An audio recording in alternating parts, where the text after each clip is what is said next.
श्री गुरु नानक देव जी ने अपने जीवन काल के दौरान कई यात्राएं की और उन्होंने लोगों को संदेश ये दिया कि ईश्वर एक है। उन्होंने अपनी ज्यादातर यात्राएं पैदल ही पूरी की और यात्राओं में उनके साथ भाई मर्दाना जी और भाई बालो जी ने साथ दिया था।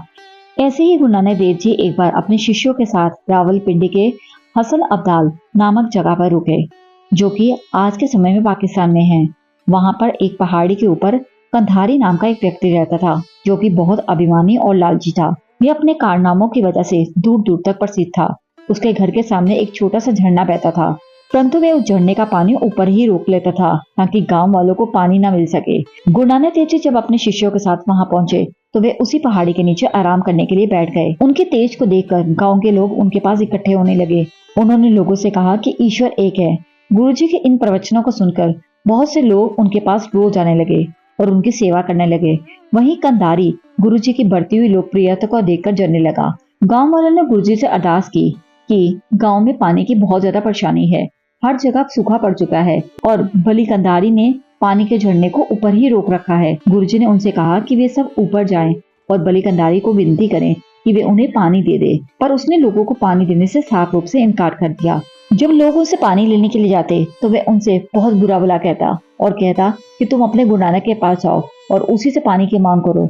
ये सुनकर लोग बहुत दुखी हो गए, क्योंकि वहां केवल सिर्फ एक ही झरना था जहां पर पानी बहता था और यही एकमात्र पानी का स्रोत था। लोगों ने उसके सामने बहुत विनती की, परंतु उसने किसी की भी एक न सुनी।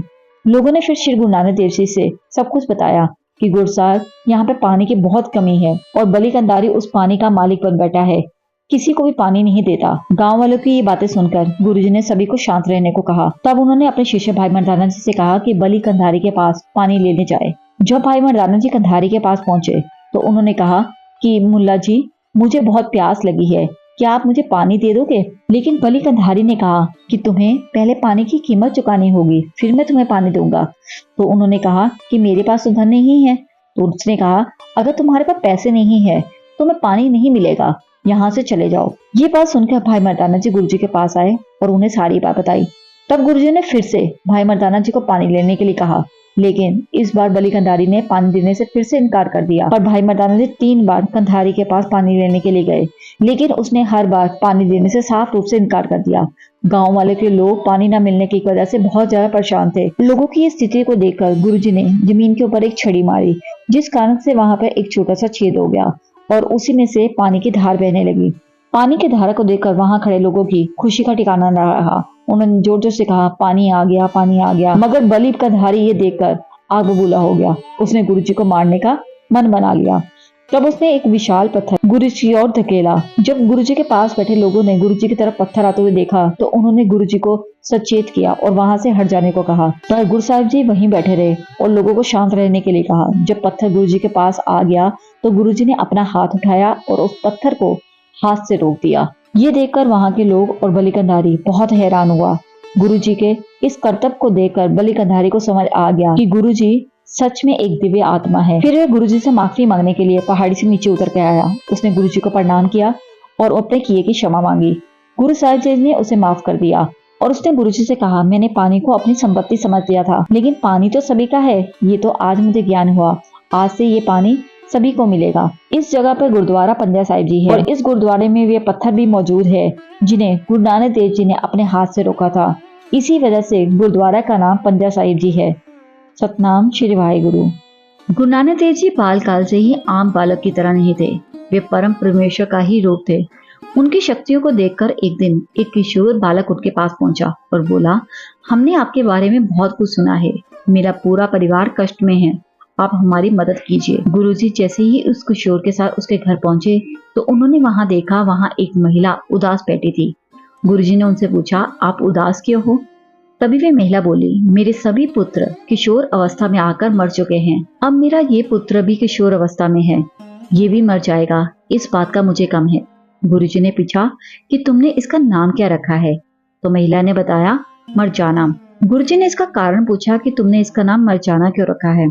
तो उन्होंने कहा, इस बच्चे ने किशोर अवस्था में आते ही मर जाना है, तभी मैंने इसका नाम मरजाना रखा है। गुरुजी बोले, अगर तुम्हें ऐसा लगता है कि ये मर जाएगा तुम इसे मुझे दे दो। महिला बोली, अगर तुम्हारे पास रहकर मेरे पुत्र को जीवन मिल सकता है तो मैं इसे तुम्हें देने को तैयार हूँ, लेकिन मेरे बच्चे को बचा लो। गुरुजी बोले, आज से ये मर जाना नहीं, आज से ये मर्दाना होगा, क्योंकि आज के बाद तुम्हारे परिवार में कभी भी किसी की भी कम उम्र में मृत्यु नहीं होगी। अभी तुम इसे अपने पास रखो और जब इसकी मुझे जरूरत होगी तो मैं इसे अपने संग ले लूंगा।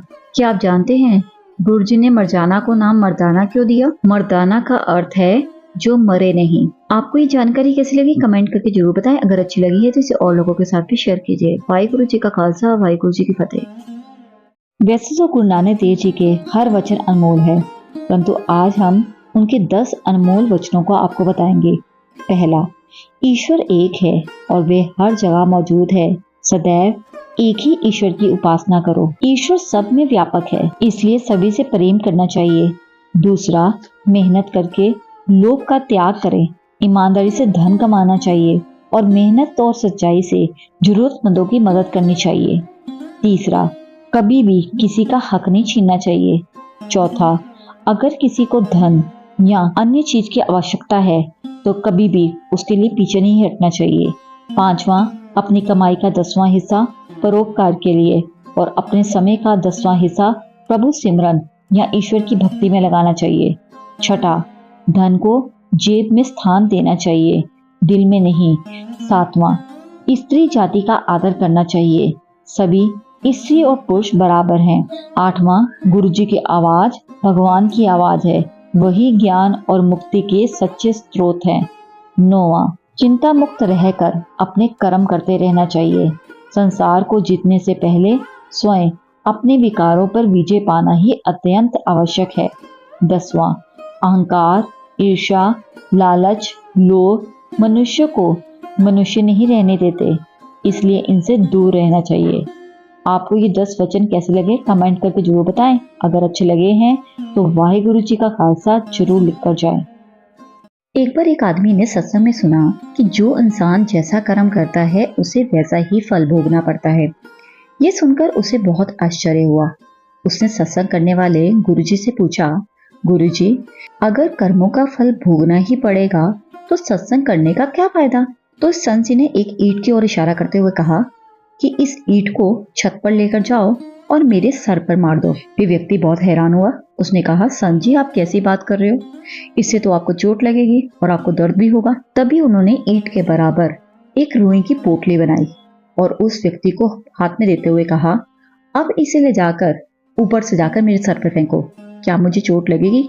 लड़का बोला नहीं। तभी उन्होंने समझाया, इसी तरह सत्संग करने से, नाम जपने से इंसान को अपने कर्मों का बोझ हल्का लगने लगता है और वे हर तकलीफ को परमात्मा की रजा समझकर बिना शिकायत किए सह लेता है। यही फायदा होता है सत्संग करने का। सत्संग करने के बाद आपको तकलीफ अपनी बड़ी नहीं लगती। तो अगर आप मेरी बात से सहमत हो तो इस वीडियो को ज्यादा से ज्यादा लोगों तक शेयर कीजिए और ऐसी वीडियोस के लिए मेरे चैनल को सब्सक्राइब करना ना भूलिए।